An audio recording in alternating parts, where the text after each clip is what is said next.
Hey guys, welcome to New Zealand's biggest gap year. It's an epic challenge that my partner Laura and I tackled a couple of years ago, in which we had to tackle 365 activities in only 365 days all around New Zealand. Today we're taking you to Farewell Spit and to Wharariki Beach, some of the most protected areas in New Zealand. Join me at the end of this video where I'm going to go over the comments that you had the first time we published it. See you then.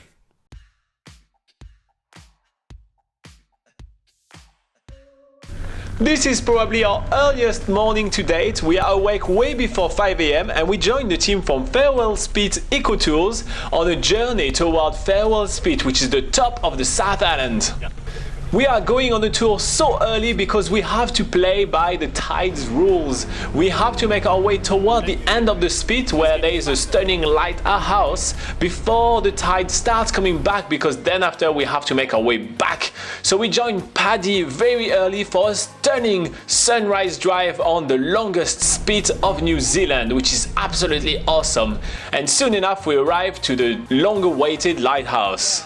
This is probably one of the loneliest lighthouses in New Zealand. It was built in the 1870s and has been kept in prime condition. It looks almost brand new.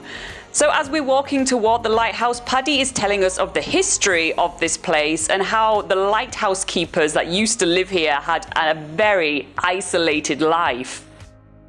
Paddy also tells us that he himself used to deliver mail to the previous lighthouse owners. So now we're going to be making our way back down Farewell Spit, sort of a race against the tide. But Paddy has planned a few stops for us where we're going to be able to check out some unique sites, and we are spotting on the way some massive seals. They are huge. Next stop is some particularly interesting sand dunes. So we're walking up on top of the sand dunes, and what makes these ones so special is that actually underneath where we are standing right now is a shipwreck covered in sand. Paddy explains to us that because of the winds shifting the sand dune little by little, actually sand grain by sand grain, some years you can see the shipwreck and some years you can't. It usually takes about 5 years for a sand dune to shift enough so we can see or not see the shipwreck. It's a stunning fact to see those massive sand dunes actually moving within only 5 years. We also stop at the border of the protected area. So we've came as far as we can go on the Farewell Spit. This marker right here symbolizes the line where hikers cannot walk anymore.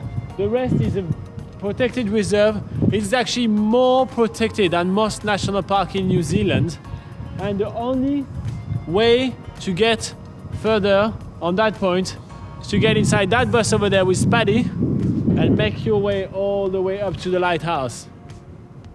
And back in the bus, Paddy is taking us to what's going to be our last stop because the tide is really coming really quickly. We are stopping at Fossil Point. It's going to be no surprise to you guys that Fossil Point is world famous because, well, there is a lot of fossils. And first up, Paddy is taking us to a cave where we will be able to find a coal seam. I know nothing about coal mining, I know nothing about coal itself, so seeing what coal is actually and how you find them in the rocks is quite fascinating. We start walking back out of the cave because there's more to see here. There's actually whole rocks with fossils all over them. Paddy points out a few shells that have been fossilized here, as well as worms and all sorts of ancient sea creatures. There's really heaps to see right here, and it's up to us to kind of look around, hunt around the rocks and find fossils that we want to photograph or just look at.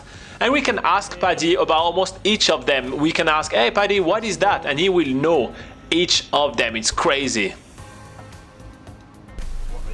On the way back, we can really reflect on how ecologically diverse Farewell Spit is. And it's such an isolated place as well. Only Farewell Spit Eco Tours can actually go down there. Because of the weird tide schedule today, we finish our tour around midday, which gives us a lot of time to go explore the area. The drive to here was pretty long, so we want to make the most of it. Next up on our list is Wharariki Beach, which is one of the top 10 most beautiful beaches in the world. To make our way to Wharariki Beach, we need to cross a farm track, which is pretty awesome to do during spring, where we can see all the little lambs. This also leads to forest and then over sand dunes to actually access the beach. It only takes us about 20 minutes to get to the beach, but once we hit the beach, the wind hits us. Of course, we can feel the wind, but we can even see the wind here at Wharariki Beach. This place is famous for how windy it is. The first thing that we want to check out is a small inlet on the side of Wharariki Beach. It's crazy to see the wave carving their way through the rocks and creating a new beach. In a few million years, this is going to be a flat, beautiful, sanded beach. It's absolutely amazing to watch. Then we are off to the main Wharariki Beach. And we spot a few oyster catchers, which are some really unusual birds. They are always behaving in pairs. And believe it or not, but when one of the two birds die, they actually have griefs. On the western side of Wharariki Beach, we get those famous views of the Archway Islands, which are seen in so many photographs of New Zealand. You can sometimes even walk out to the Archway Islands when it's low tide, but as you saw from this morning, low tide has already been and gone. So instead, we're going to make our way back along the track. On the way in, we did notice a little stream on the side of the track, and on the way back, now I'm hearing a few splish and splashes in the water, so I'm keen to go check that out. And to my surprise, there is actually heaps of seals right here in these freshwater streams. Seals often use freshwater stream or ponds as nurseries. In the springs, when they have seals pup, they will actually give birth in those areas and let them play here for quite a while until they learn how to swim and how to behave socially before they hit the big sea. It's amazing to have spotted one of those, and we sit back on the side and just look at them playing. Because of current laws, we do not have the right to approach them, but if the seals decide to come and check us out, well, that's not really our fault. And that's exactly what happens. Because we stay here quietly just watching them, they get curiouser and curiouser by the minute and come really close to us, checking us out as much as we are checking them out.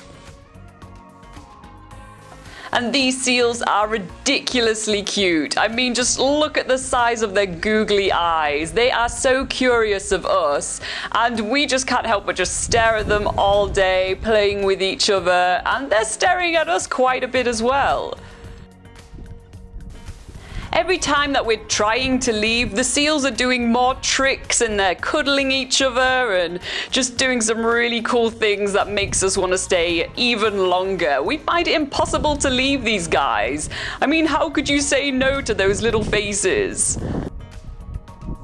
We are used to see seals lazing on the rock just sunbathing after fishing, but this is something else. After a bit of a heartbreak, I finally pulled Laura away from the seal pup and we clean our shoes on the parking lot, and this seems to attract a lot of birds. We thought we were done for today, but the wildlife keeps on delivering. We're also visited by a peacock who wants to jump into the camper van with us. And we see a little, I don't know what this is, but it's quite pretty. And then we go back to the barefoot backpackers in Takaka. Two seal pups start hugging each other and rolling around, and it makes it so hard to leave because they're so cute. So we stay there for a while. We're like, okay, we'll stay and watch you. And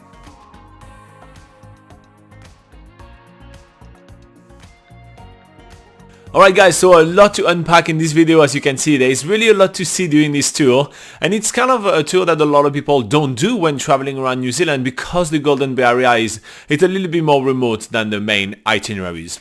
So we had a few comments on the video the first time that that we published it. We had the unofficial bucket family that was letting us know that you know, that was a good place that they wanted to visit, and they may get there a couple of weeks from now. So that's a pretty awesome things.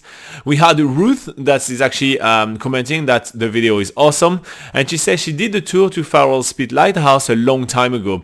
She said it was a great trip, but she didn't get to Fossil Point or to Wharariki Beach, but they did walk to Pillar Point back in the days, and you got a fantastic view right down along the spit from Pillar Point. So it may depend on which tour you are getting to see which area you're going to be checking out, if you're going to get to see Pillar Point or if you're going to get to see Fossil Point. So it really kind of depends on what you're getting.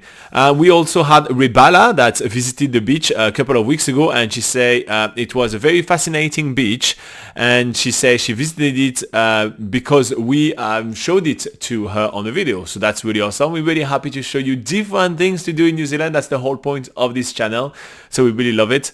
And we also had Kuro Neko that says, hey guys, I just got back from the Wharariki Beach walk, and the peacock was there as well today, so we were not the only one to be harassed by a peacock. It wouldn't let me leave. That's what Kuro Neko says.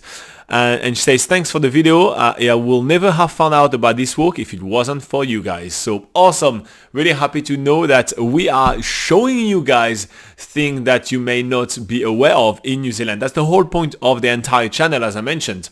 And every single week at 8 a.m. New Zealand time, we're actually sitting on that couch over there, and we do a live session where you guys can come and ask us any questions about traveling in New Zealand to help you plan an epic trip to New Zealand. So if you do have some itineraries and you want to add or remove some stuff to it or anything like that, you want to plan it with us, kind of the experts of traveling in New Zealand, feel free to join us then.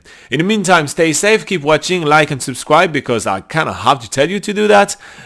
And have a lovely day. Bye bye.